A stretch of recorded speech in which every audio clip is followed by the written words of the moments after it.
O movimento umbandista, ressurgimento do vocábulo umbanda no solo brasileiro, movimento astral, os Tupinambá e seu reencontro kármico com os Tupi-Guarani, os Tubaguaçus. O Egito, a Índia. 141.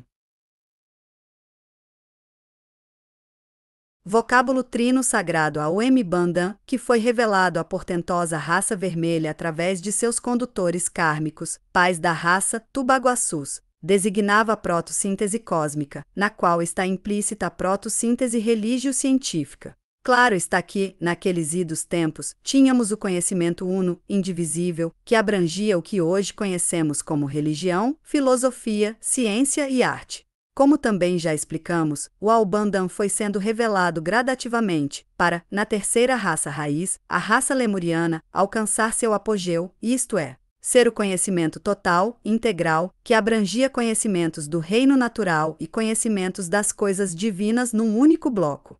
Não se poderia entender a Fis, assim fonetizaram muito mais tarde, milhares de anos depois, os gregos, isto é, a natureza e tudo que dela fazia parte. Sem se entender a divindade e seus atributos, tudo isso. Era, pois, o Aubandan, a primeira síntese ou a síntese das sínteses, a protossíntese cósmica. Infelizmente, em virtude de várias cisões, iniciadas na quarta raça raiz, na metade de sua passagem pelo planeta, a raça Atlante, houve degenerações, interpolações e inversões de valores, fazendo com que o Aubandan fosse se apagando e finalmente acabasse esquecido pela grande maioria da humanidade.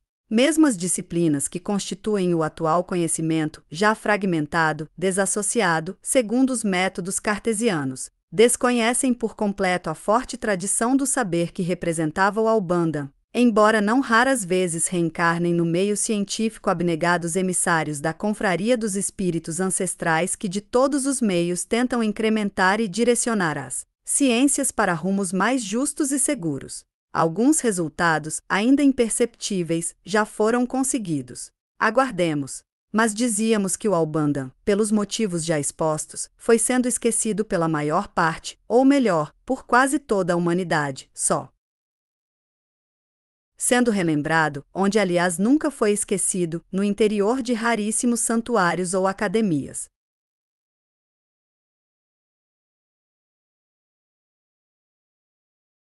Divinas, os quais tinham velado e fechado as 7 chaves ao olhar de profanos e aproveitadores vários, todo o conhecimento integral, o Aubandan. Esses magos da luz, os sacerdotes dos santuários que velaram o Aubandan, como já visto em outro capítulo, deram-lhe vários sinônimos que se adaptavam à sonância sagrada dos vários locais do planeta, adaptando-se aos processos linguísticos de cada povo, mas que em uma análise quantitativa e qualitativa, através de pequenas chaves de interpretação, retornavam ao excelso, trino, vibrado e sagrado vocábulo, Aubandan. Assim, todas as escolas iniciáticas de tradição no passado guardaram seus ensinamentos que, como dissemos, já haviam sido adulterados no seio da grande massa humana, para depois também sofrer severas e cruéis perseguições, traições etc., no interior dos templos ou ordens iniciáticas. Dessa forma iniciou-se a dissolução do princípio espiritual, a queda do templo, da religião cósmica e com ele seus sacerdotes e seus conhecimentos consubstanciados na protossíntese religio-científica. Salvo raríssimas exceções, a protossíntese cósmica foi cultuada e velada, mesmo já disfarçada e modificada, adaptando-se através do mito ao conhecimento ainda fragmentado de muitos tidos e havidos como iniciados. Bem, filho de fé, sucintamente avivamos sua memória. Fizemo-lo desde as sub-raças atlantes, faltando citar os tempos mais modernos, isto é, de 60 a 100 séculos até os dias atuais. Antes de recuarmos perto de 8.000 anos em nossa viagem que respeitosamente devassa o tempo, não podemos deixar de reavivar a memória do leitor amigo sobre o surgimento do Aubandan em pleno solo. 143. Umbanda, a protossíntese cósmica. do Planalto Central brasileiro, nas terras do Brasil, no seio da valorosa raça vermelha, desde a segunda raça raiz, a adâmica, alcançando o apogeu na terceira raça raiz, a lemuriana, indo se extinguir, por motivos já aludidos, no final da quarta raça, a raça Atlante. Claro está que mesmo após a quarta raça, a sua sucessora, a quinta raça, a atual raça ariana, guardou resquícios da grande síntese, do Albandão, o qual, desde o seu esquecimento, tende a ser relembrado através de emissários da luz ou guardiães da tradição, que ao encarnar deixam fortes mensagens e vislumbres à grande massa humana que ainda anda perambulando sem rumos certos e seguros. Vejamos, pois, como iniciou-se seu ressurgimento. Digo iniciou-se, pois ainda estamos em fases iniciais do processo. Mas algo é certo, se tínhamos descido até os últimos degraus na queda que tivemos, hoje, lentamente, estamos subindo degrau por degrau e com determinação no bem e na luz conseguiremos retornar ao paraíso perdido, à terra das estrelas ou da luz, o Brasil mundo, o Brasil planeta. Caminhemos sem esmorecer. Antes de citarmos e vivermos as fases do ressurgimento do vocábulo Albanda, vejamos como estava a humanidade há 8.000 anos e como se entrosavam as deturpações e cisões da sombra com o esclarecimento e a reunião do conhecimento da luz por volta de 8 a 10 milênios atrás, segundo os arquivos do astral superior, na Babilônia, tentava-se reunir as várias sínteses, as concepções filorreligiosas de todos os povos. Na realidade, o conhecimento, que já estava adulterado, adulterou-se ainda mais, em virtude de nenhuma das partes integrantes ter cabedal tradicional moral para tomar a dianteira e sanear e separar o joio do trigo. Viu-se, pois, um embaralhamento ainda maior do conhecimento integral. Esse movimento, o da Torre de Babel, na verdade foi uma investida muito séria das hostes do submundo, tanto encarnado como desencarnado, pois, como devemos nos lembrar, nesta época o mediunismo já era vigente e os médiuns eram pontes vivas entre o plano astral e o plano físico. Se eram pontes vivas, segundo suas afinidades e evolução conseguidas, ligavam-se através da sintonia vibratória e moral à luz ou às sombras.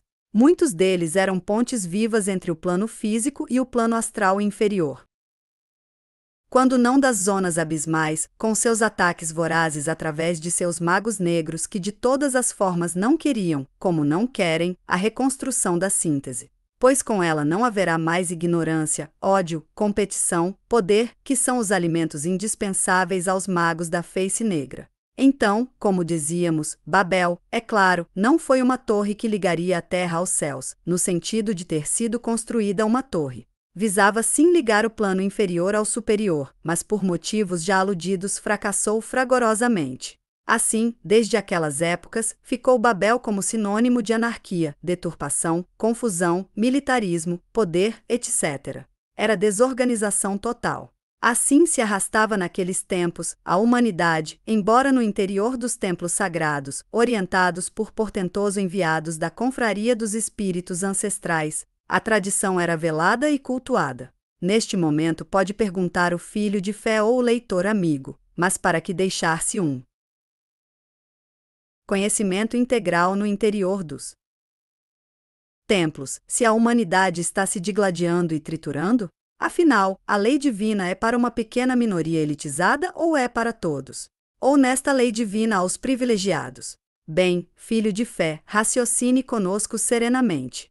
Você mesmo, filho de fé, já disse que a humanidade estava se arrastando e se enlameando cada vez mais nos seus próprios erros, que vinham desde as grandes cisões e desde o surgimento das reencarnações dos marginais do universo de todos os tempos. Mais uma vez pedimos que redobre sua atenção, filho de fé, ao permitir que descessem, encarnassem no planeta Terra, muitos seres espirituais delinquentes. As cortes de Oxalá visavam novos prenúncios a vários seres espirituais encarnantes, os quais, através de seus próprios erros, teriam que se soerguer. Para que isso não ficasse tão difícil ou impossível, gerando um círculo vicioso em que novos débitos sempre seriam contraídos, impulsionando-os para maiores cobranças. É que no seio deles surgiram sempre e de maneira muito oportuna os vários enviados das cortes de Oxalá, os quais procuravam, segundo o alcance médio de entendimento das humanas criaturas, lançar o esclarecimento, a evolução e a luz. 144. Capítulo X. Para níveis de entendimentos mais refinados, dando-lhes condições para subir novos degraus. Mas se alguns quiseram subir os degraus do entendimento que os libertou, outros, por sua vez, se enlearam ainda mais nos desmandos e desatinos que suas mentes e concepções estreitas ainda pediam, tornando-se joguetes de forças inferiores com as quais se afinizavam e se prendiam em verdadeiras algemas cativas. Enfim, eram escravos de si mesmos, pois a quem vamos culpar por nossos próprios erros? Mas dizíamos dos emissários ou enviados das cortes de Jesus ou Oxalá que eram, por sua vez, a maior parte deles, originários da pura raça vermelha, estando radicados na confraria dos espíritos ancestrais. Quando encarnados, embora se ligassem aos templos iniciáticos, velando a tradição, também saíam para pregar e ensinar a grande massa humana, e é claro que seus ensinamentos não poderiam ser de pronto sobre a proto-síntese cômica, sobre o conhecimento total. O povo, a grande massa, estava faminta e sedenta de luzes. Mas não se poderia dar a luz sem os véus, pois a mesma poderia cegá-la ou enlouquecê-la. E assim foram feitas adaptações e mais adaptações, visando incrementar a evolução das grandes massas populares nos 4 cantos do orbe terreno. O terráqueo se ergueria, como se erguerá, mas de forma bem suave, que não venha ferir seu consciencial, o que sem dúvida traria graves consequências aos seus organismos mais sutis. Vimos, pois, os iniciados saírem do templo, aliás, só tinham entrado para preservar a própria humanidade e não a tradição, pois a mesma existe em toda a sua pureza e originalidade nos planos mais elevados do universo astral, bem distante do ataque ou saque das forças negras ou dos magos negros de todos os tempos e locais. Em verdade, os templos iniciáticos guardam, velam a tradição e não a escondem para si como monopólio divino ou intelectual, e sim para que não seja adulterada, como já foi quando eram seus fundamentos abertos a todos. As ordens iniciáticas ou os templos iniciáticos, portanto, são fiéis depositários da lei cósmica ou proto-síntese cósmica, até o momento em que a humanidade, como um todo, esteja preparada e queira evoluir mediante esta. Voltando, dizíamos que muitos iniciados asteriscos saíram do templo sagrado e o ensinamento que deveriam transmitir à grande massa popular carente em todos os setores deveria ser o mais próximo do real, sendo inteligível a todos os graus de consciência, tomando-se por base a média de maior ou menor aprofundamento nos ensinamentos. Quando se depararam com seres espirituais que entendiam bem o que ministravam e que perguntavam se não havia algo mais profundo atrás daquelas verdades, eles, os iniciados, encaminhavam esses seres espirituais ao templo iniciático, onde poderiam ser iniciados dentro de seus graus afins e tornarem-se, no futuro, novos pontas de lança das verdades imutáveis para a grande massa popular. Realmente assim era feito, através de um rigoroso selecionamento. O iniciando era aceito no templo e dava curso à sua iniciação. Observaremos que a finalidade primeira dos templos iniciáticos ou ordens iniciáticas era e é preparar, através da iniciação, numa primeira instância, iniciados que levem a grande massa popular à luz do esclarecimento, à luz do entendimento. Esse ensinamento só pode ser de caráter moral, impulsionando-os ao domínio das torpes paixões e vis sentimentos, que aliás são os responsáveis diretos pelos desatinos e desequilíbrios em que se arrasta a nossa humanidade. Após a catástrofe da raça Atlante, os senhores da confraria dos espíritos ancestrais incrementaram a evolução através de seus membros integrantes agora encarnados no planeta como verdadeira constelação da Lusa, iluminar e abrandar a fúria das sombras, a aplacar a ignorância que infelizmente assola a humanidade. Ao aprenderem os aspectos morais que devem ser alcançados, eles se livram das garras dos seres das sombras. Cortam-se ou anulam-se os efeitos pontes pela falta de sintonia moral e mentovibratória, pela mudança de atitudes e pensamentos. como os filhos de fé podem ver, tudo era feito através de uma. Entendemos como iniciado aquele que, dentro de seu grau, é conhecedor não apenas da protossíntese cósmica, como também do compromisso que o mesmo tem de torná-la acessível a outros seres espirituais completamente distanciados do conhecimento integral, fazendo isso de forma oportuna, quando os seres espirituais não iniciados assim o desejarem. Sempre que possível, o iniciado exemplificará através de seus atos aquilo que professa e prega. 145. Umbanda, a protossíntese cósmica. Profunda ação psicológica e muito mais cosmológica. Sim, pois visamos a melhora moral do planeta Terra, nosso cosmo momentâneo. Visa-se acabar com o intercâmbio clandestino das sombras que se utilizam de seres espirituais carentes e que infelizmente se encontram ignorantes diante desses fatos. Essa ação da luz nas sombras não acontece apenas aqui no plano físico, mas muito mais no plano astral, onde ajustam-se e inclinam-se mentes deturpadas para o reequilíbrio e reajuste. Conseguindo-se isto, a reencarnação é o próximo passo, que seguramente será dado. Então, filho de fé, entendeu como a lei divina ajusta seus filhos caídos? Percebeu que não há privilégios e nem privilegiados? Existem sim a justiça e a misericórdia, aplicadas nas suas mais puras essências. Assim, caro filho de fé, é que desde os tempos longínquos existem as ordens iniciáticas, os templos, as academias de Deus, os santuários, todos visando incrementar a lei perdida e de há muito esquecida. Entendemos agora o porquê do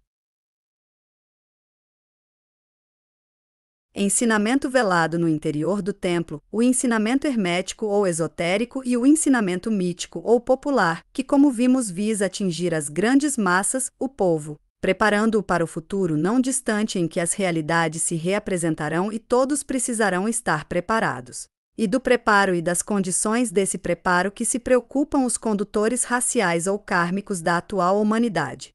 Para isso, de todas as formas, a lei tem sido levada às grandes massas populares, tal qual o movimento umbandista da atualidade. Vejamos como desde os mais remotos tempos tem sido tentada e executada a reimplantação da protossíntese cósmica no seio das massas populares e quais os entraves de vários matizes que surgiram e surgem para que esse processo encontre pleno êxito.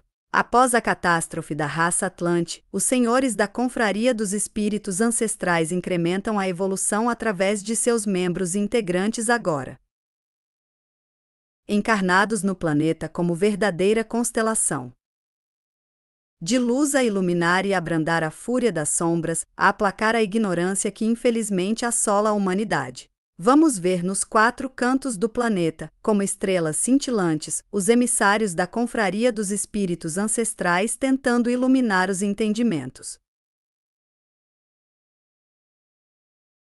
rudimentares e embaralhados da humanidade já corrompida e corroída pelas paixões e bárbaros costumes, os quais cada vez mais faziam com que o planeta abrisse brechas enormes e incontroláveis ao ataque das trevas. Nesse ciclo vicioso, víamos nossa casa planetária transformada em casa planetária degenerada, pois as finalidades, às quais se propunha, as de albergar todos os filhos desgarrados do universo, já não mais estava se prestando, em virtude da grande saturação fluídico-mental que ocasionaria, como ocasionou, verdadeiras hecatombes e mortes em massa.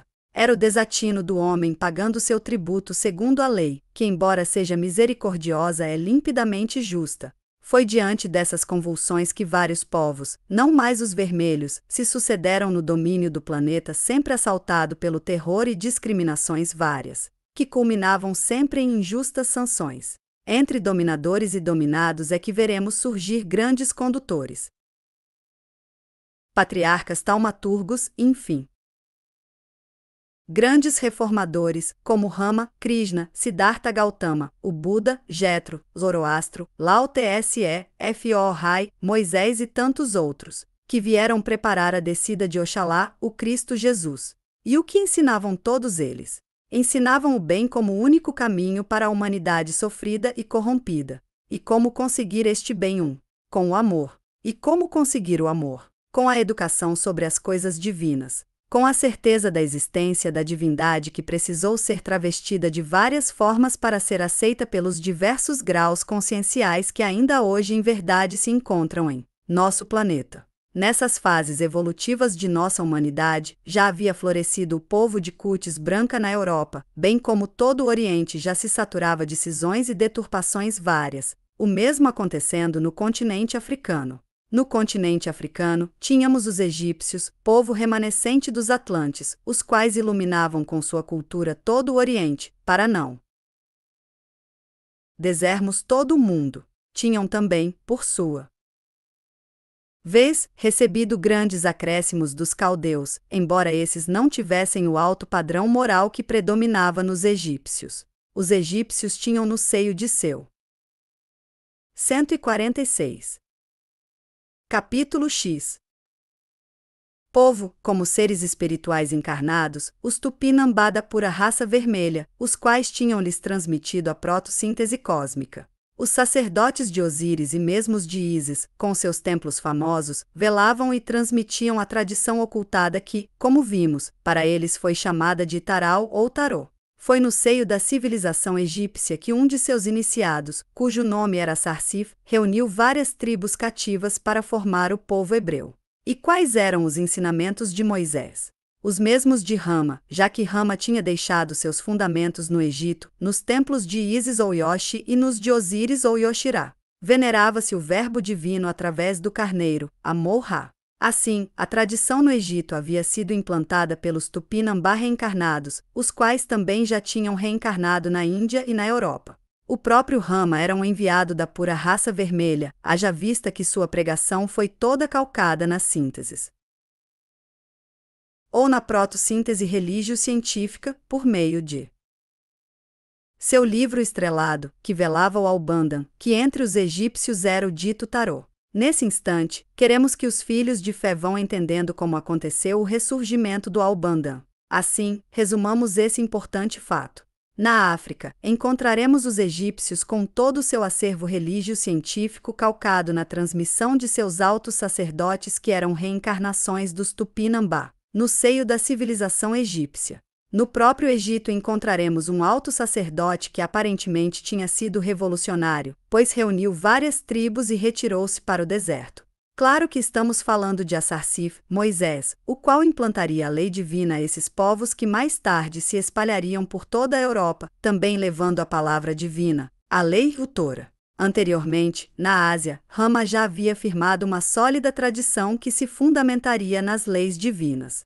Tínhamos, pois, um movimento que visava ao restabelecimento do Albandan, ainda velado. Os ensinamentos de Rama eram os mesmos dos egípcios, os quais foram levados à Ásia e também a toda a África. Somos sabedores que a tradição do conhecimento, via Tupi-Guarani, havia chegado à Índia e às plagas tibetanas e lá, através das migrações espirituais, refletir-se-ia para o Ocidente, onde na verdade havia surgido. Ensina-se que o povo himalaio refletiu essa síntese do conhecimento, isso em sentido figurado, em virtude da cor branca do lar das neves, Himalaia, ser refletora da luz, o que de fato aconteceu através das migrações espirituais para o Egito.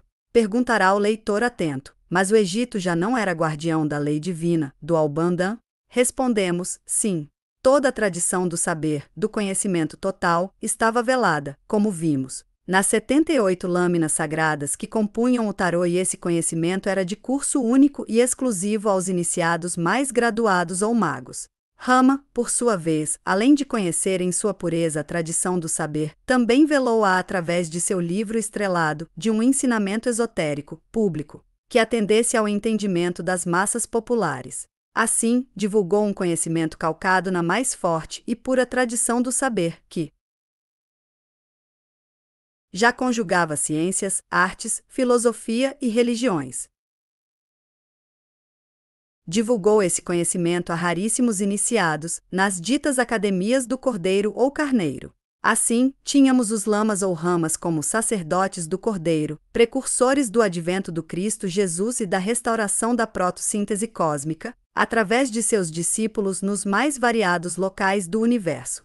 Além desse conhecimento que ficou concentrado nos colégios de Deus, ordens iniciáticas, tivemos uma popularização desses mesmos conhecimentos através de Krishna, o qual transmitiu as grandes verdades de forma alegórica, para que atingissem mais o coração e os atos das massas populares. A par disso, tivemos grandes variedades de cultos com seus panteões de deuses e deusas, tão bem retratados nas diversas mitologias. As ordens sagradas seriam as formadoras do sacerdócio organizado e fonte de conhecimento em que a humanidade beberia, segundo as épocas e os diversos graus de entendimento ou conscienciais. Nessas épocas, as filiações templárias eram as guardiãs do saber, principalmente na ordem de Melquisedeque, a qual era também denominada a ordem de Rama, e seus sucessores e adeptos. Dizemos das filiações, pois muitos filiados iniciados dessa ordem é que foram os vanguardeiros. 147. Umbanda, a proto-síntese cósmica. Dessa tradição do saber nos 4 cantos do universo. Era a ordem de Melquisedeque que reunia as várias sínteses que havia no Oriente, na África, etc. Na Europa, ficaria conhecida como Ordem Dórica, a ordem do princípio uno, da unidade do conhecimento, do espírito de todas as coisas. Por isso chamam-na de Ordem do Princípio Espiritual, Solar, Direito, Masculino, Sinárquico, da Não-Violência, etc., ao contrário da Ordem Iônica, que combateu a ferro e a fogo a Ordem Dórica, muito principalmente através do cisma de Irshu, na Índia, há 60 séculos mais ou menos. Combateu e aparentemente destruiu a ordem de Melquisedeque ou ordem dórica. A ordem iônica pregava o contrário da ordem dórica, isto é, seu princípio era o natural ou do conhecimento fragmentado, da heterogeneidade e destruição do conhecimento. Por isso foi chamada de ordem que venerava a natureza e repudiava o espiritual. Necessário que fique bem claro que, a princípio, eles repudiavam o conhecimento integral, a síntese do conhecimento. Sendo que posteriormente começaram a repudiar o princípio espiritual. Temos assim que a ordem iônica de Ioná, pomba, representação da natureza feminina, pregava o princípio da natureza como princípio de tudo. Era, pois, lunar, feminina, esquerda, anárquica e militarista. Fica claro que a ordem preconizada por Rama era dórica, ou seja, a mesma da pura raça vermelha, da qual encontramos vestígios nas construções arquitetônicas do Brasil e de outros locais em que a raça vermelha também firmou seu conhecimento, tal como os quichuas, maias e mesmo no Egito. Era uma ordem essencialmente teocrática, ao contrário da iônica, que era essencialmente naturocrática. Rama e sua ordem, firmada em toda a sua pureza no Egito, era essencialmente monoteísta, como era monista a síntese de seu conhecimento. A ordem iônica era politeísta, panteísta e já não mais monista, pregando a diversidade e separação do saber. Bem, acreditamos que o caminho que traçamos até agora nos levará aonde queremos chegar. Queremos chegar ao ressurgimento do vocábulo Umbanda e ao surgimento do movimento que visa a restauração, em sua totalidade, da proto-síntese cósmica, a tradição do saber integral, a religião vera, para delinearmos a trajetória final de nosso caminho, precisamos remontar a Moisés e dele partir com clareza ao encontro do movimento umbandista. Dizíamos que Rama havia velado no templo a proto-síntese cósmica, enquanto Krishna também velava a proto-síntese, mas dava um ensinamento popular através do mito e do véu deliberadamente colocado sobre certos pontos-chave. Moisés também felou da mesma forma, só que popularizou certos aspectos da proto-síntese cósmica, transmitindo-a através de um inflexível monoteísmo. A divindade suprema, em verdade, não era pronunciada, somente muito tarde é que denominaram-lhe de Jeová ou Jeová. Em verdade, o que Moisés velava no seu Jeová, babilônico, ou Yahuwah, sânscrito-bramânico, eram os 4 pilares em que se apoiava o conhecimento humano. Era o seu tetragrama sagrado Ivi, que também podia ser representado pelo X algébrico, ou segundo o alfabeto vatânico ou devanagárico, alfabeto originado do Abanhaenga. que, como vimos, grafava a fonetização dos objetos e seus fenômenos, ou seus sons, através da onomatopeia, pelo K, qualitativo e quantitativo, o que acoberta, o que vela, o numerai 20. Assim, o IVI de Moisés era a protossíntese religio-científica, era o monismo do conhecimento, o dito depois monoteísmo. IVI era e é a ciência, a filosofia, a arte e a religião. Moisés preparou uma nova fase para o planeta. Preparou, sem dúvida, o advento do Mago dos Magos, do Rei dos Reis, o Senhor e Augusto Oxalá, o Cristo Jesus. A vinda de Jesus, sem dúvida, foi um grande marco evolutivo para o planeta Terra. A sua vinda foi preparada durante milênios.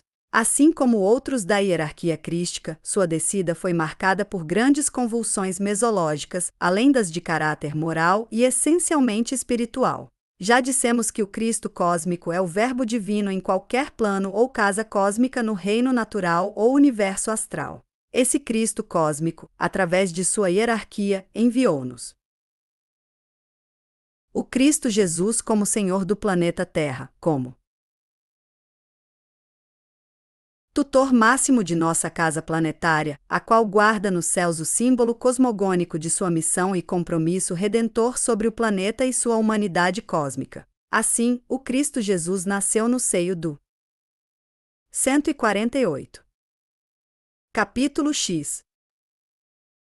Povo hebreu, pois havia sido o único a levar em caráter popular o monoteísmo, um grande avanço para uma humanidade que vivia se arrastando e subjugando-se a deuses sanguinários e inimigos do homem, bem como de outros seus iguais, outros deuses.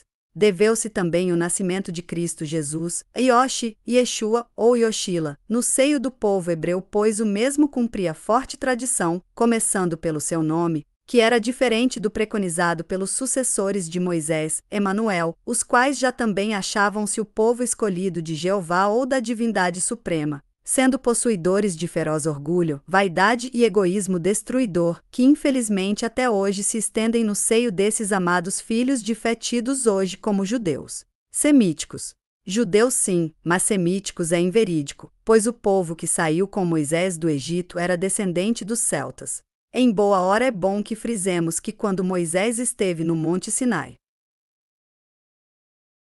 na verdade transcreveu a tradição em placas, em petróglifos, de forma a ocultá-la. Mais tarde, conforme consta de forma alegórica nas ditas Sagradas Escrituras, essas placas foram destruídas e Moisés transmitiu às massas populares o ensinamento de caráter externo, esotérico, na forma dos chamados 10 Mandamentos. Claro está que o que era guardado na arca eram as 78 placas já escritas em aramaico. Tanto é verdade que a dita arca era cercada por verdadeiros elementos naturais que produziam elementos ígneos, os quais contundiam os usurpadores com curiosos encantos. O fenômeno era o da eletricidade estatodinâmica que por Moisés era conhecida. Após citarmos o grande reformador e condutor do povo hebraico, retornemos ao apostolado do Senhor Jesus, nosso Oxalá, o qual não mediu esforços para que a religião vera fosse reimplantada, pois o augusto Senhor disse em voz lirial e humilde: Eu não vim destruir a lei e nem os profetas, mas sim cumpri-los. Com isso, afirmava-nos o Mestre Jesus, Pai Oxalá, que desde muitos seus enviados já tinham preconizado a lei divina, e ele só vinha cumpri-la, já que a mesma, na época, havia sido postergada em seus valores morais e espirituais, ficando ao bel prazer dos sacerdotes politiqueiros e interessados em projeções pessoais e na ganância do vil metal.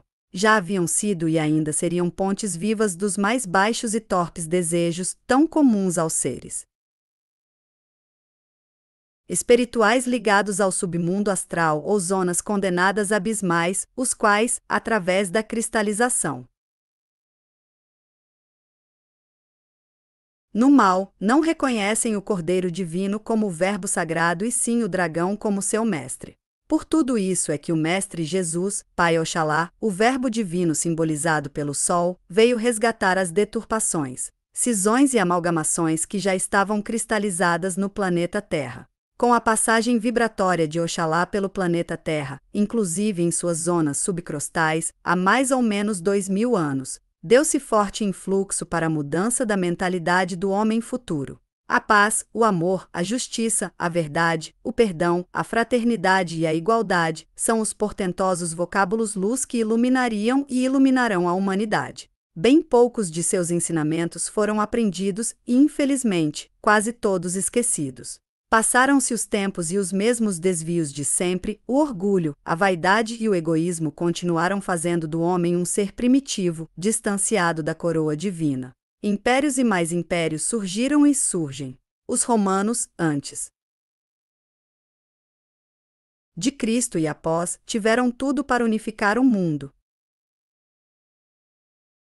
Mas perderam a oportunidade, calçados que estavam no orgulho e egoísmo destruidor que lhes trouxe a morte e a destruição de sua civilização. No pensamento helênico tivemos grandes almas, mas que não encontraram eco num povo que estava mais interessado nas guerras fratricidas entre espartanos e atenienses e na sua pseudocultura. A Ásia desarticulada desde o cisma de Irshu não foi diferente dos povos latinos e gregos, encolhendo-se na sua dor e passando a viver de per si. Os africanos, completamente dominados, encontravam-se já em plena e total decadência, mormente os povos de pele negra, cuja origem sem dúvida é a Ásia. Incursionaram para a África, onde foram poderosos em suas civilizações, adiantadíssimos em plena era da raça vermelha. Pregaram a protossíntese cósmica que haviam recebido dos povos de pele vermelha através dos egípcios. Quando receberam esses conhecimentos, muitos de seus sacerdotes velaram e guardaram a tradição e para os que entravam em processos iniciáticos era ela proferida oralmente. Com o decorrer do tempo foi corrompida, deturpada e completamente esquecida. Para que fique claro, mais avante em nossos apontamentos. 149. Umbanda, a protossíntese cósmica. Diremos que os bantus atuais foram os que tiveram contato com os egípcios, sendo que os iorubanos ou sudaneses tiveram contatos também, mas muito mais com povos iranianos, e já muçulmanos. Sua teogonia não é original, é um totemismo calcado em mitos milenares dos egípcios, caldeus, hindus e outros povos. Não vejamos aqui algo de inferior ou retaliações. Podemos entender como uma tentativa de reencontrar a síntese perdida, o que é verdade. Pois os grandes condutores da raça negra de há muito vêm lutando para incrementar em seu povo um sentimento de unidade e reconstrução do conhecimento, que por ora está no culto do orixá, no culto dos ancestrais, eguns, e na ilusão de ligarem-se à essência do orixá, nas ditas feituras de cabeça, com seus rituais ainda que simples, mas perigosos por se aproveitarem de entidades inferiores do astral que ficam como que vampirizando o dito filho de santo ou eal que passou pelo ritual de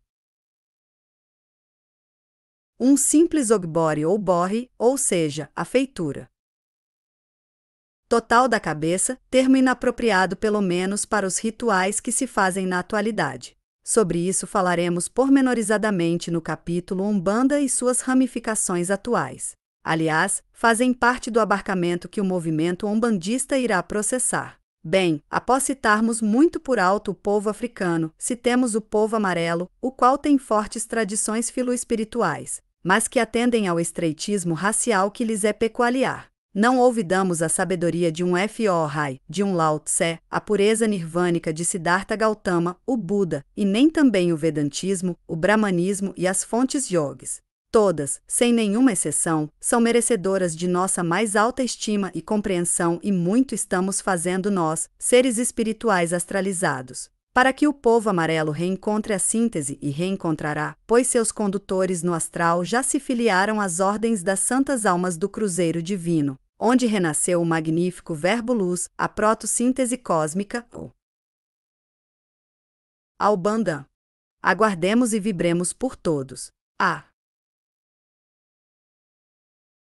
raça branca, dita cristã, ainda se arrasta no convencionalismo do culto exterior, em desacordo com os ensinamentos de Oxalá, o Cristo Jesus. Os desregramentos iniciaram-se quando houve a separação judeu-cristã. Ainda hoje vemos vários cultos, alguns não conscientes de Seus compromissos para com seus fiéis, dizerem-se cristãos e atacarem-se uns aos outros. Ficamos a pensar se o Cristo Jesus, nosso Oxalá, traria realmente a espada e a dissensão, pois é isso que exemplificam a todos esses pobres filhos de fé. Um dia eles amadurecerão, a morte tirar-lhes-á os véus. Sabe Deus quantas mortes despertadoras precisarão? Sabe quantos nascimentos necessitarão para acordar? Que a misericórdia do Senhor Jesus, Oxalá, abençoe-os e nos dê forças para guiá-los na linha justa do verdadeiro cristão. Se a Igreja Católica Apostólica Romana se propuser a ser católica ou universal, que o seja, lidere e pastoreie seu rebanho, que infelizmente está doente. No entanto, infelizmente, seus pastores também foram infectados pelas doenças, tornando-se os mais necessitados de auxílio e medicação espiritual. Assim, o grande rebanho católico está acéfalo, em virtude da contaminação de seus pastores com as doenças de seus rebanhos. Ergamo-o. Católico, é nosso filho de fé, é irmão em Oxalá. Vibremos por novos dias mais límpidos e brilhantes para o clero romano e seus rebanhos. Se citamos o católico romano, que é merecedor de nossa simpatia e afeto, não poderíamos deixar de citar as religiões de cultos reformados, o protestantismo, em toda a gama de cultos que o compõem. O grande Lutero, assim como Calvino, foram espíritos abnegados que de forma contundente dissociaram e cindiram a Igreja Católica, sendo fundadores de cultos cristãos melhorados, embora distantes, da real pureza do primitivo cristianismo. Todas as demais derivadas cristãs, ligadas ao ensino da Bíblia, tanto do Velho como do Novo Testamento, não cogitam e até discutem sério quando lhes falam de reencarnação e de outros fenômenos que para muito breve serão explicados pela ciência oficial. No século XIX, sem dúvida, tivemos uma grande revolução nos cultos ou seitas tidas como cristãs. Veio-nos da Europa, da França, a codificação da doutrina dos espíritos, através das irmãs Croix. Por Allan Kardec. Interessante que, segundo nossa humilde contribuição à coletividade umbandista da atualidade, já expusemos que o poderio da raça vermelha tinha se estendido à Índia através das migrações espirituais dos Tupi-Guarani, o que dá a pensar do porquê do 150. Capítulo X. Pseudônimo Allan Kardec, que é de origem hindu. Claro que Allan Kardec, assim como disse Jesus, não veio destruir a lei e nem os profetas, mas sim cumpri-los. E foi o que fez, através de um trabalho de compilação e de caráter externo, visando ao soerguimento moral da grande massa que se arrastava presa a conceitos estáticos sobre nascimento e morte, reencarnação, mediunismo, planos de evolução e lei kármica, por ele chamada de causa e efeito. O corpo astral foi identificado para esses cristãos novos e outros que se diziam cristãos. Chamam o corpo astral de perispírito. A lei das consequências, a lei das vidas sucessivas para evoluirmos, a negação da condenação eterna, a infinita misericórdia dos prepostos de Jesus e a aplicação correta dos evangelhos de Jesus formam a base de todo esse sistema filorreligioso científico chamado kardecismo. No governo do mundo surgiu o kardecismo, não como uma nova revelação, mas sim como uma compilação popular, para a grande massa, dos conceitos que acima expusemos. Faz parte dele, assim como outros, pregar com veemência e cristalinamente que a morte não existe. Viver, nascer e morrer são fenômenos tão necessários quanto salutares ao espírito, que necessita evoluir, caminhar para novos rumos. Claro que os senhores de Aruanda não iriam abrir espaço vibratório para mais um inócuo e improfícuo sistema filorreligioso. Esse sistema, na verdade, vislumbrou de forma ainda empírica a necessidade da protossíntese religio-científica, veio preparar o advento do Albanda na Terra da Luz, o Brasil. Assim, vimos que o kardecismo veio despertar a alma indolente para as realidades da vida que a aguarda, relembrando-lhe que a vida é eterna e que cada um colhe o que semeia. Iniciou-se o religare verdadeiro. Esse movimento teve e tem o controle direto da corrente das santas almas do cruzeiro divino. Bem, filho de fé, estamos bem no âmago de nosso caminho, através do qual chegaremos frente a frente com a sagrada corrente astral de Umbanda, através de seu movimento e do ressurgimento do vocábulo sagrado a Umbanda. Estamos no final do século XV e no limiar do século XVI. A majestosa Europa da época era dominada por dois grandes povos da península ibérica, Portugal e Espanha. Na época, tanto os lusitanos como os espanhóis disputavam a hegemonia nas grandes conquistas, fazendo-se exímios comerciantes, tal qual eram em tempos idos os fenícios, os quais estavam reencarnados no seio das nações portuguesa e espanhola, visando a uma expansão marítima, claro que orientada por digníssimos e elevados mentores da confraria dos espíritos ancestrais. Os portugueses alcançaram em 1500 as costas brasileiras. Deu-se nesse instante um verdadeiro balanço cósmico, em que se reuniram novamente os povos. O Brasil seria um mini-universo, albergaria brancos, negros, vermelhos e amarelos, e assim aconteceu. Não demorou quase nada para que muitos cativos em suas próprias pátrias fossem trazidos até nós, como os africanos, negros escravos. O branco tinha domínio sobre o negro e sobre o índio degenerado, e através de algemas pesadíssimas, do ponto de vista astral, negros e vermelhos se reuniram, visando opor resistência ao agressor, ao algoz, ao povo da raça branca. Em favor da monocultura do café, da cana-de-açúcar, nos ditos engenhos, o branco sacrifica e animaliza seus irmãos de pele negra, passando a vê-los e a tratá-los como sub-humanos. Momentos terríveis viveu a terra da cruz, dores atrozes, sentimentos destruídos, sangue derramado, ódio consubstanciado na agressão de todas as formas. O ressurgimento do vocábulo Umbanda estava prestes a eclodir. Antes, vejamos como foi precipitado esse momento em sua acepção externa. Na tormentosa escravatura, em pleno século XVI, neste Brasil, terra da cruz, os africanos aportados aqui, em comunhão com o indígena nativo, degenerações dos Tupinambá e Tupi-Guarani, firmaram na luta pela liberdade os seus sentimentos e desejos, através de seus ritos religiosos mágicos degenerados. Dessa fusão surgiram e permanecem até os nossos dias os mais variados ritos, os quais refletem os sentimentos e ideais de seus fundadores na época. Nem todos com ideais e sentimentos nobres. Muitos deles com sentimentos de ódio e vingança, que se consubstanciaram em rituais pesados, com um baixíssimo sistema de oferendas. Solidificação de elementos vibratórios para que seja movimentada a magia. 151. Umbanda, a protossíntese cósmica.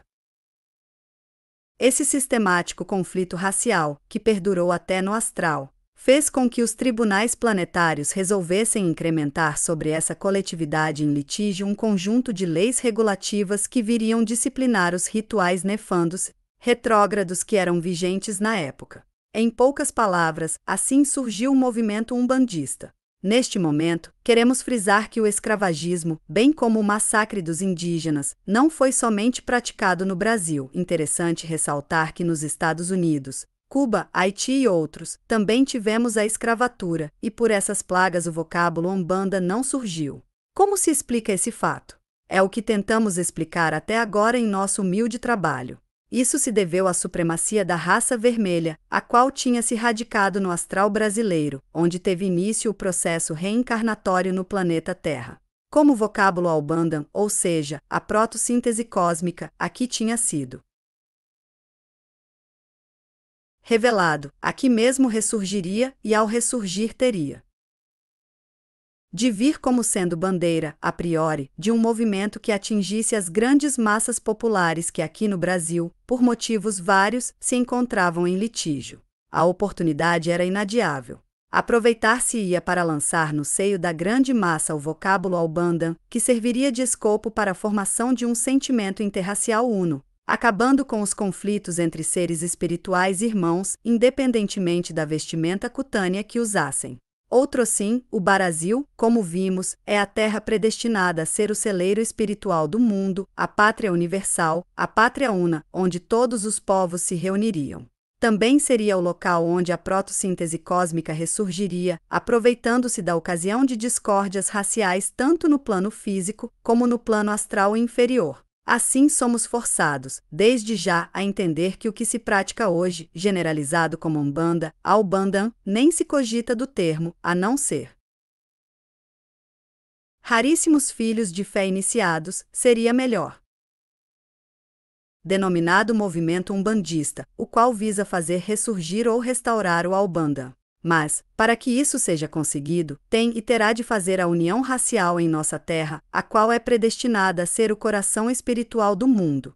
Estamos muito longe do Albanda revelado aos seres terrenos pelos condutores da pura raça vermelha, a qual ainda hoje, no astral, detém esse direito que através do movimento umbandista é exercido de fato, em participação com seres espirituais que se radicaram nas raças negra, amarela e branca. E a corrente astral de Umbanda, uma confraria que reúne os ancestrais do planeta Terra, seres espirituais que, em primitivas eras, foram os grandes condutores das raças que por aqui passaram, em especial da raça vermelha e dos troncos raciais dela originados. Tal é o estágio evolutivo em que se encontram, que hoje muitos desses seres espirituais formam uma corrente diretamente ligada às correntes de Oxalá, o Cristo Jesus, constituindo o governo oculto do planeta Terra. Ela própria, a Umbanda, encerra a verdade universal sintetizada na protossíntese cósmica. Muitos de seus mais altos expoentes e militantes são ligados à corrente das Santas Almas, a qual é de ação e execução das leis divinas no planeta Terra. A própria palavra Umbanda, como ficou conhecido o Albanda, pode ser traduzida como conjunto das leis de Deus. Portanto, em sentido oculto, a Umbanda não é apenas um sistema religioso, mas sim a própria lei divina, origem de todos os sistemas religiosos, filosóficos, científicos e artísticos de todos os tempos, motivo pelo qual, como já dissemos e repetimos, é a protossíntese cósmica, que encerra em si a protossíntese religio-científica. Reavivando a memória dos filhos de fé e dos leitores amigos, resumamos, em primitivas eras, os conhecimentos e concepções que direcionavam a vida e a evolução da humanidade eram plenamente integrados entre si consoantes à lei divina, constituindo a dita protossíntese religio-científica. No entanto, através dos tempos, esses conceitos foram fragmentados, deturpados e perdidos, permanecendo vivos apenas no seio das confrarias espirituais do mundo astral, ou seja, no seio da própria corrente astral de Umbanda e também em raríssimos templos ou ordens. Eis o porquê de dizermos que essa corrente é a guardiã dos mistérios que encerram a verdade universal. Como dissemos, a corrente astral de Umbanda constitui o governo oculto do planeta Terra. Dessa forma, ela achou por bem lançar mão de um movimento que viesse restaurar gradativamente esses conceitos, fazendo a humanidade retomar um caminho evolutivo o mais reto e 152. Capítulo X. Seguro possível. Assim, tivemos o ressurgimento do vocábulo Albanda, adaptado como Umbanda, e o surgimento do movimento umbandista, ocorrendo mesmo no Brasil. O surgimento da Umbanda ou movimento umbandista em terras brasileiras certamente não se deve ao acaso. Vimos que o Brasil é o berço da primitiva síntese. Logo, nada mais natural que seu ressurgimento ocorra no local de sua origem, principalmente porque aqui se encontram plasmadas as condições astrais mais propícias para tal. Assim, as entidades integrantes da corrente astral de Umbanda foram, aqui e ali, através de seus veículos mediúnicos, médiuns, lançando as bases do movimento umbandista, que numa primeira fase visa abarcar o maior número de pessoas no menor espaço de tempo possível. Devido ao rápido crescimento do movimento, o que realmente era esperado, o mesmo se deu de forma aparentemente desordenada, originando certas confusões que devem ser consideradas até certo ponto naturais e mesmo necessárias, devido à necessidade de adaptação aos diferentes graus de entendimento que o movimento umbandista pretende abarcar. Outros fatores também colaboram para que ocorra essa desorganização, sendo alguns deles bastante perniciosos, originários da atuação das correntes do baixo mundo astral que, como vimos, pretende criar uma forte oposição ao ressurgimento da Umbanda. Após essas ligeiras elucidações, queremos citar como na realidade humana aconteceu o movimento umbandista, já que de ordem astral já explicamos. Aqui nas terras brasileiras, tínhamos já observado a miscigenação de cultos que atendiam aos anseios raciais afins. Já vimos como e por que tivemos a união de cultos e ritos, e nessa mistura, embora aparentemente deturpada, estávamos nos aproximando do surgimento do movimento umbandista. A par da miscigenação entre vermelhos e negros, ou melhor, de seus resquícios religiosos e místicos, tivemos a influência do branco através do catolicismo e logo a seguir do kardecismo. Note, filho de fé e leitor estudioso, que a miscigenação de cultos propiciou uma miscigenação cultural e até racial, também prenunciando a raça universal futura. Essa é uma das funções primeiras da corrente astral de Umbanda, através de seu movimento atual, o qual abarca a todos independentemente da cor, credo ou raça. Com as raças já delineadas dentro do movimento umbandista, não podemos nos esquecer de nossos filhos de fé ligados aos cultos de nação africana, vulgarmente chamados de candomblecistas, ou seja, adeptos dos candomblés. Todos esses filhos de fé são merecedores de nossas mais altas expressões de carinho e respeito, mas devem procurar suas verdadeiras raízes. Pois tanto falam em manter a tradição e a cultura negra, que se fizerem uma pesquisa aberta e honesta, com toda isenção de ânimo, verão que de há muito seus fundamentos já estão deturpados, sendo que os mesmos, em sua total pureza, já eram do conhecimento de caldeus, egípcios e hindus. Esses principalmente no que se refere ao mito e fetichismo que ficou arraigado nesses filhos de fé ligados aos cultos de nação africana. Isso para não irmos mais longe, pois em verdade beberam dias verdades universais reveladas pela raça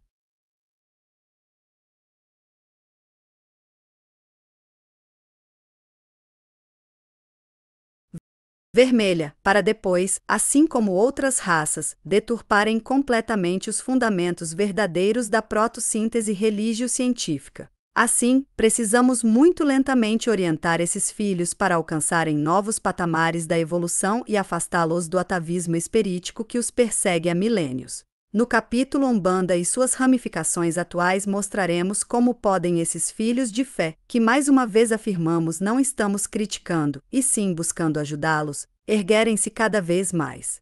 Faremos no capítulo dito acima um completo apanhado de um culto que se adapta muito positivamente aos filhos ligados aos cultos de nação africana em suas várias nações. Assim, o movimento umbandista da atualidade se preocupa com todos os filhos terrenos e, muito especialmente, com os filhos de fé ditos como adeptos dos cultos afro-brasileiros. Em uma fase futura do movimento umbandista, buscaremos novos objetivos que, não obstante, hoje já são supervisionados por seres da corrente astral de Umbanda.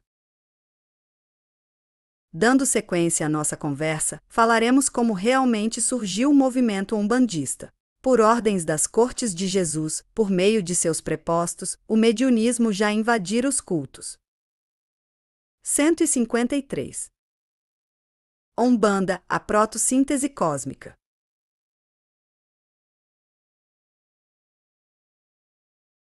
Deturpados e miscigenados entre os indígenas e escravos africanos, quando por volta de 1889, aproveitando-se de uma forma de governo mais justa que iniciava sua peregrinação no Brasil, o vocábulo Umbanda foi lançado em vários pontos do país. Foram pontos luminosos que, nas sombras em que estavam, logo chamaram a atenção e sem perda de tempo iniciaram a árdua tarefa.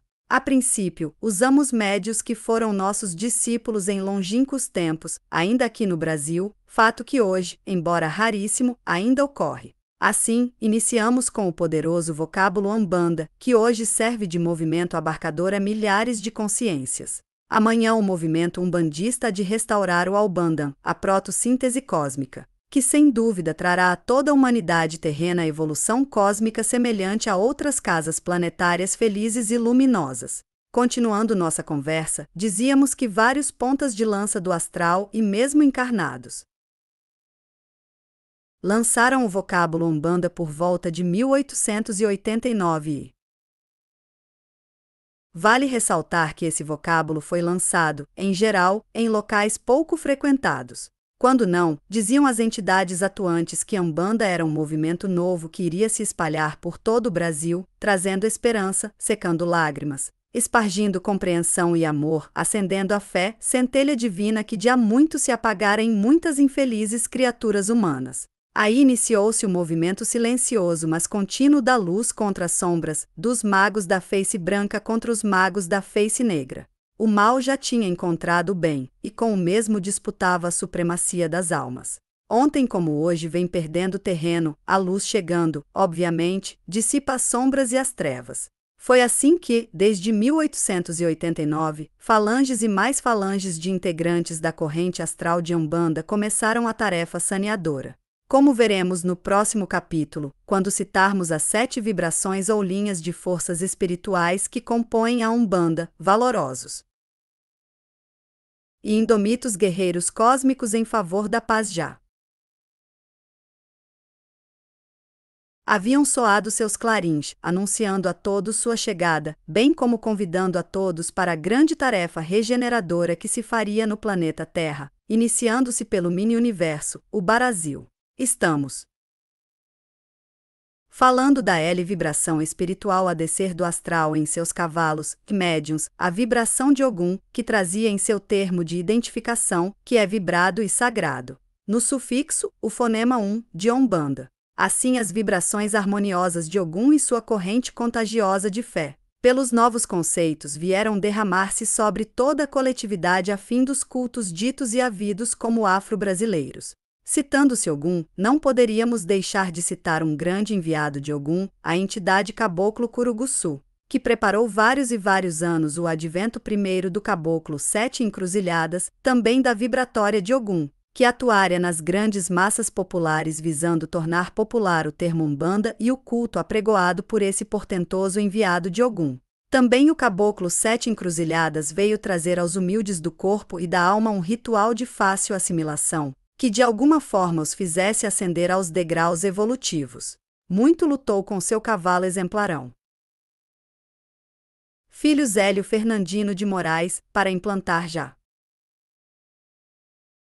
Naquela época, 1908. A Umbanda sem as deturpações dos filhos de fé arraigados a níveis vibratórios inferiores que estavam ligados ao hábito infeliz do sacrifício de animais de 2 ou 4 patas, para homenagear ou mesmo ritualisticamente saudar seus orixás. O Caboclo 7 Encruzilhadas lançou a semente, ajudado por Orixá Malé, outro portentoso emissário da luz para as sombras da faixa vibratória de Ogum, já no plano mais terra a terra. Não poderíamos esquecer do poderosíssimo e sumamente sábio, mas não menos humilde, Pai Antônio. Não queremos citar outros nomes, pois não seria justo esquecermos uma pleiade de colaboradores, tanto de nosso lado como do lado dos filhos de fé encarnados. Nosso sincero e profundo respeito ao Caboclo Curuguçu e sua portentosa corrente cósmica. Nosso saravá à falange do Caboclo 7 Encruzilhadas, que preparou por cima vários médios que seriam vanguardeiros das verdades imutáveis que seriam trazidas como chaves de doutrina e manancial filosófico, científico, religioso e artístico, onde a Umbanda, em sua parte iniciática, beberia de seus fundamentos, transmitindo-os futuramente a outros. Dizemos assim que Caboclo 7 Encruzilhadas preparou por cima, no astral, o advento do Pai Guiné, sapientíssimo e poderoso mago da luz, que junto com 154. Capítulo X. Seu aparelho mediúnico, o filho W. da Mata e Silva, remodelaram os conceitos sobre o movimento umbandista, bem como lançaram sementes riquíssimas em sua essência, a qual visa ao ressurgimento do Albandan, a protossíntese religio-científica. Nas obras escritas pelo Pai Guiné, encontraremos não somente o lado popular da Umbanda, nelas, encontraremos também o lado esotérico, iniciático, selecionado, que sem dúvida há de preparar sacerdotes conscientes, bem como dirigentes de verdadeiras casas de Umbanda. Muitos filhos de fé perguntarão: há alguém que ainda siga os ensinamentos do caboclo 7 encruzilhadas? Responderemos que, na sua pureza, não. Isso porque nada na Umbanda, ou melhor, no movimento umbandista, é definitivo. Sempre há novos véus a serem desvelados. Assim, diremos que, se o caboclo 7 encruzilhadas baixasse hoje em algum médium, daria como fundamentos os mesmos dados pelo pai Guiné e só. Ao término de nossa conversa com você, filho de fé e leitor amigo, queremos que fique registrado em sua alma nossa vibração de paz e amizade eterna.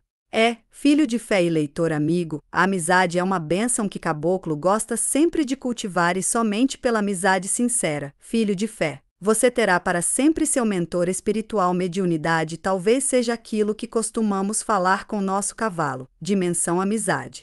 Bem, ao fecharmos este capítulo, que esperamos ter sido entendido pelos leitores, filhos de fé ou não, abramos o próximo capítulo, que sem dúvida nos fará sentir mais de perto o âmago da corrente astral de Umbanda. Vamos a ele!